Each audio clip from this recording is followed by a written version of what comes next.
जो हमारी श्वास की श्वसन प्रक्रिया है वो माँ के भरोसे है। जो गर्भनाल है उसके उसके माध्यम से हम जो भी आहार की प्रक्रिया, श्वसन की प्रक्रिया, प्राण के आयाम की प्रक्रिया वो माँ के सौजन्य से रहती है, वैसे ही ध्यान करते हैं। और जैसे ही हम माँ के गर्भ से इस सृष्टि में अवतरित होते हैं, हमारा अवतरण होता है और गर्भनाल घटती है, तो हमारी जो श्वसन प्रक्रिया, हमारे जो प्राणायाम की प्रक्रिया है, श्वसन का आना जाना, जो आरो अवरो बाहर निकलना, अंदर खींचना, वो वस्तुतः प्रकृति के सौजन्य से ही आना होता है। जब हम प्रकृति के सानिध्य में आते हैं, प्रकृति के संपर्क में आते हैं, तब वस्तुतः हम अपने स्तर पर जो श्वास है, जो प्राण है, जो श्वसन प्रक्रिया है, उसका आरंभीकरण करते हैं और वहीं से, उसी श्वसन प्रक्रिया से विश्वास की प्रक्रिया हमारे जीवन में चलती है। वहीं से एक एक चीज पर विश्वास होता है। जैसे जैसे हम समझदार होते जाते हैं, चीजों को जानने लगते हैं, ये हमारी माँ है, सबसे पहले उसी को जानते हैं, उसी से परिचय होता है। सामान्य तौर पर सबसे पहले माँ, अम्मा एक होते हैं, तो ये हमारी माँ है। यह एक ऐसा विश्वास है जिसके लिए किसी भी प्रकार की एफिडेविट की आवश्यकता नहीं। ये विश्वास की प्राथमिक इकाई, ये मेरे पिता हैं, ये भाई बहन है, ये मेरा परिवार है, ये मेरा कुटुंब है, ये मेरा समाज है, ये मेरा राष्ट्र है, ये मेरा महाद्वीप है, ये मेरा ब्रह्मांड है। और इस परिवार, कुटुंब, समाज, राष्ट्र, प्रकृति, सृष्टि, महाद्वीप और संपूर्ण ब्रह्मांड के अंतर्गत जितनी भी प्रकार की चीजें हैं, उनके प्रति क्रमशः विश्वास, और वह विश्वास वस्तुतः उस प्रकृति के सानिध्य, सामीप्य और सौजन्य से ही आता है। तो इसलिए मैं ऐसा मानता हूं और ऐसा कहने का प्रयास करता हूं कि जो विश्वास और प्रकृति, या दोनों एक दूसरे के पर्याय हैं और या दोनों एक दूसरे के पूरक हैं। और जो विश्वास का मूल है, जो विश्वास शब्द का मूल है, तो वो विश्वास शब्द का जो मौलिक है और उसकी जो अभिरचना है, वो श्वास से आती है, श्वास से आती है। जब आप आश्वस्त हो जाते हैं, जब आप आश्वस्त होते हैं, और आश्वस्त जीवन में आप तभी होते हैं जब आपकी अपने जीवन की जो श्वसन प्रक्रिया है तो पूरी तरीके से, सामान्य तरीके से संचालित होती है। तब आप आश्वस्त रहते हैं। सबसे पहले आप अपने जीवन के प्रति आश्वस्त होते हैं, और जब जीवन के प्रति आश्वस्त होते हैं, तब उसके बाद बाकी चीजों के प्रति आश्वस्त की प्रक्रिया आरंभ होती है। और ये सब श्वास पर निर्भर करता है। अगर आपको भी पता लगे आप हमें सुन रहे हैं या नहीं सुन रहे हैं, आप शारीरिक रूप से यहाँ हैं, मानसिक रूप से कहीं और वगैरह वगैरह, लेकिन अगर किन्हीं भी परिस्थितियों में, किसी भी मानसिक परिस्थिति में आपको अगर हल्का सा आभास हो कि आपकी सांसों में कोई प्रॉब्लम हो रही है, आपकी सांस की गति बढ़ रही है या आपकी सांस की गति घट गई, आपकी यहाँ पर जितनी भी प्रकार की गतिविधियां हैं, उनके प्रति आश्वस्ति सबसे पहले समाप्त हो जाएगी, सबसे पहले समाप्त। तो ये जो प्रकृति है, जो हमें श्वास देती है, जो हमें हमारी श्वसन प्रक्रिया को संचालित करती है, पुष्ट करती है, सहयोग करती है, वो हमें जीवन के प्रति आश्वस्त है। और जो प्रकृति है, जिस प्रकृति में बगैर कहे, बगैर किसी के आरे, बगैर किसी के एरिया के, बगैर किसी के आरे, जिसने हमारे जीवन में योगदान और हमारे जीवन में उत्तरदायित्व का स्वयं जिसने एक संकल्प लिया हुआ है, तो और जिसकी वजह से हम स्वस्थ हैं, आश्वस्त हैं, उसकी चिंता करना कहीं ना कहीं एक मनुष्य के नाते हमारा कर्तव्य हो जाता है। और ये हमारे जीवन का मूलभूत कर्तव्य होना चाहिए कि हमारे जीवन, हमारा प्राण तत्व, हमारा जो जीव अंदर रखा हुआ है, उसकी सक्रियता, उसकी चेष्टा जिस प्रकृति के सौजन्य से है, उस प्रकृति की चिंता करना, उस प्रकृति का चिंतन करना, उस प्रकृति के प्रति सुचिंतित रहना, ऐसा विश्वास हमारे जीवन में होना चाहिए। ऐसा मैंने सोचा कि जो प्रकृति और ये जो विश्वास नाम का शब्द है।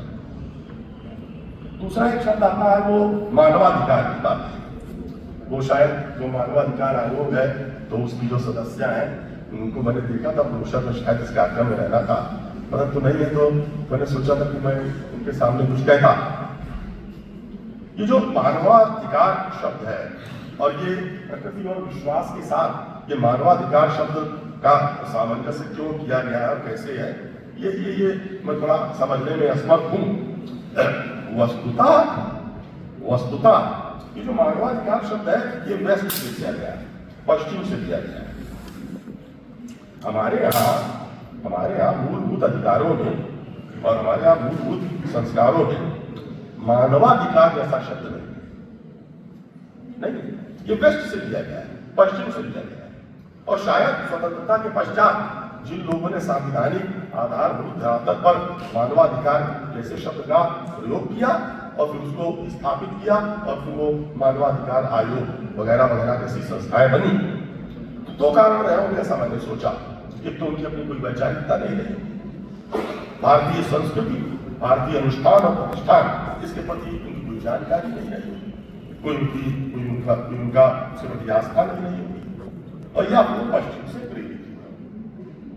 भारतीय संस्कृति, भारतीय मंशा मानवाधिकार पर नहीं और उसके आगे और अधिक व्यापक दृष्टिकोण रखती है, और भारतीय संस्कृति, सनातन संस्कृति और हमारे संस्कार वो जीवाधिकार की बात है, जीवाधिकार की बात, सिर्फ मानवाधिकार की बात नहीं। इस सृष्टि में जितने भी जीव हैं, उन सब के अधिकारों की बात करते हैं हमारा भारतीय संस्कार, और वो सब जीव हैं जिनमें प्राण तत्व है, जो सांस लेते हैं, और जो अपनी तमाम प्रकार की सक्रियताओं से हमें सांस लेने लायक, सांस लेने। अभी देखिए वो शायद उत्तराखंड या इलाहाबाद हाईकोर्ट का भी एक निर्णय आया था जिसमें ऐसा कहा गया, हम बड़े गदगद हो गए, हालांकि सुप्रीम कोर्ट ने शायद उसको रोक लगा दी, जैसा मैं थोड़ा सा अद्यतन नहीं हूं, कि गंगा और यमुना एक जीवित इकाई है। अब पता नहीं सुप्रीम कोर्ट के जो भी सज्जन महोदय रहे होंगे वो उन्होंने क्यों रोक लगा दी, तो लेकिन मैं तो कहता हूं कि उस उत्तराखंड या प्रयागराज इलाहाबाद विश्वविद्यालय ने जो निर्णय दिया कि गंगा और यमुना के साथ एक जीवित इकाई के साथ व्यवहार करना चाहिए, उससे हमें बहुत गदगद होने की आवश्यकता नहीं थी, क्योंकि हमारी भारतीय संस्कृति में सारी नदियां, वृक्ष, पर्वत, जितनी भी सृष्टि की कृतियां हैं, सब जीव है, सब में प्राण तत्व है, सब में प्राण, सब प्राणायाम के अभ्यस्त है, सब में प्राण तत्व, सब जीव है। केवल गंगा यमुना या नदियां ही जीव नहीं है, पशु पक्षी पत्तियां पेड़ पौधे सब जीव है। और हमारी जो संस्कृति है, हमारे जो वेद है, ऋग्वेद जीवाधिकार की बात करता है, जीवाधिकार की बात। जो स्वार्थी है, ये जो वेस्ट है, पश्चिम, जहाँ स्वार्थ पता नहीं किसी को अच्छा लगे, लेकिन जहां पर वो सिर्फ मानवाधिकार की बात है, उनका सीमित सोच है, संकुचित सोच है। भारतीय संस्कृति जीवाधिकार की बात करती है, समस्त प्रकार के प्राणियों और जीवों के अधिकार की बात करती है, और इसीलिए हम सब, हमारे लिए सब जीवित इकाई है। प्रकृति का दोहन अपनी आवश्यकता के अनुसार करो, ऐसा हमारी संस्कृति कहती है। नदी से उतना ही जल लो जितना आवश्यक हो, कुएं से उतना ही पानी लो जितना आवश्यक हो, किसी भी पौधे से उतने ही फूल लो जितना देवार्चन के लिए आवश्यक है, किसी वृक्ष से उतने ही फल लो जितना तुम्हारी मूलभूत आवश्यकता के लिए आवश्यक है। ये जीवाधिकार है, ये जीवाधिकार है। पश्चिम में जो गाय होती है ना, गाय होती है, आपने देखा होगा, मैंने देखा वहां जो गौशालाएं होती है, तो वो तो उनको, हमारे जो गौ माता है तो उनके लिए लाइव स्टॉक है, लाइव स्टॉक, ठीक है ना, लाइव स्टॉक। तो वहां पर एक मशीन आती है और मशीन लगती है और वो पाइप होता है और सारा दूध निकल करके चला जाता है, लाइव स्टॉक। लेकिन हम जीवाधिकार की बात करते हैं। हम जो गाय पालते हैं, क्योंकि गाय गोधन है, गोधन, गजधन, बारी, इन प्रकार और संपूर्ण फाइनली, तो जो गोधन है जिसको हम पालते हैं, जो हमारे परिवार का संरक्षण करती है, उसका भी जो दोहन है इसको हम तुलना कहते हैं। हम अपने मतलब भर का दूध देते हैं और फिर बछड़े को छोड़ देते हैं, फिर वो अपनी मां का दूध। ऐसी ही प्रकृति का संतुलित होगा हमारी संस्कृति हमको मिलता है। तो ये हम मानवाधिकार के बजाय हम समस्त प्रकार के जीवों के अधिकार की बात करें, जो हमारी संस्कृति हमको बताती है। और यदि हम प्रकृति के प्रति विश्वस्त हैं, प्रकृति के प्रति आश्वस्त हैं और प्रकृति के प्रति संन्यास्त हैं। संन्यास से मतलब यह नहीं कि कोई गिरवा थोड़ा धारण कर ले, दंड धारण कर ले, आश्रम में रहे। संन्यास्त का मतलब है सम्यक प्रकारेण न्यस्त, अच्छी तरीके से न्यस्त होना चाहिए। ट्रस्टीशिप जो व्यक्ति अपने प्रति व्यष्टि और समष्टि सृष्टि के प्रति संन्यास्त है, न्यस्त है, ट्रस्ट है, विश्वस्त है, आश्वस्त है, वो सन्यास है, वही सन्यास है, वो सन्यास है। तो हमें प्रकृति के प्रति विश्वस्त, आश्वस्त और सन्यास्त होना चाहिए, नंबर 1। और नंबर 2 कि जीवाधिकार की बात करना चाहिए।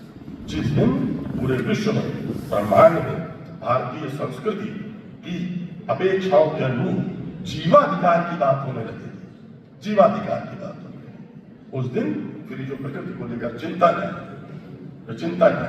वो एक नया मुकाम हासिल करेगा, एक नया आचरण हासिल करेगा। और फिर जो कृत्रिम चिंता है, वस्तुतः ये प्रकृति की जो कृत्रिम चिंता है, इसीलिए उसका बहुत रिजल्ट परिणाम नहीं निकलता है। जिस दिन प्रकृति और सृष्टि के प्रति जो चिंतन है वो आत्मिक हो जाएगा और हम मात्र मानवाधिकार से उभर कर जीवाधिकार की बात करने लगे, उस दिन सृष्टि के प्रति जो चिंतन है उसका अच्छा परिणाम हासिल होगा, अच्छा सुपरिणाम हासिल होगा। आपने हमें सुना जो कुछ कहने लायक कहा, पता नहीं, एक हम पंजाब में हैं और पंजाब में जो यहाँ के लोकगीत हैं, उन लोकगीतों में अक्सर एक शब्द आता है, तो लंतरानिया, और हमारे कानपुर में लंतरानी शब्द है जिसको कहते हैं फेंकना। तो हमने थोड़ी देर तक आपने समझने का, अपने प्रति कुछ कहने का अभ्यास किया और आप सब लोगों का बहुमूल्य समय आपने हमें सुना। यदि हमारे वक्तव्य में किसी कोई ऐसा कोई तत्व रहा जो निरर्थक रहा, अनर्गल रहा और जिसका आपके जीवन पर कोई उपयोग नहीं होगा, उसके अगर ऐसा मैंने कुछ किया होगा तो कृपा करके हमें क्षमा करेंगे। और मतलब अगर ये सेमिनार है तो ये जो सेमिनार, इसको शायद कभी जो संगोष्ठी है, तो संगोष्ठी के बाद कार्यशाला और कार्यशाला के बाद कर्मशाला, ऐसे क्रम होने चाहिए। कार्यशाला, कर्मशाला, वैचारिकता और फिर फिजिकल प्रोसेस। तो हम सब लोग जो यहाँ है और सृष्टि और प्रकृति के चिंतन को लेकर एकत्र हुए हैं, अपने व्यक्तिगत जीवन में, निजी जीवन में छोटी सी चीज को लेकर, घर में एक पौधा, घर में एक पेड़, पानी का थोड़ा समुचित प्रयोग, ऐसे छोटे छोटे संकल्प लें, ताकि इस प्रकार का जो वैचारिक चिंतन है वो सार्थक होगा। धन्यवाद। Thank you Shri Vishnu Prakash ji Tripathi, executive editor.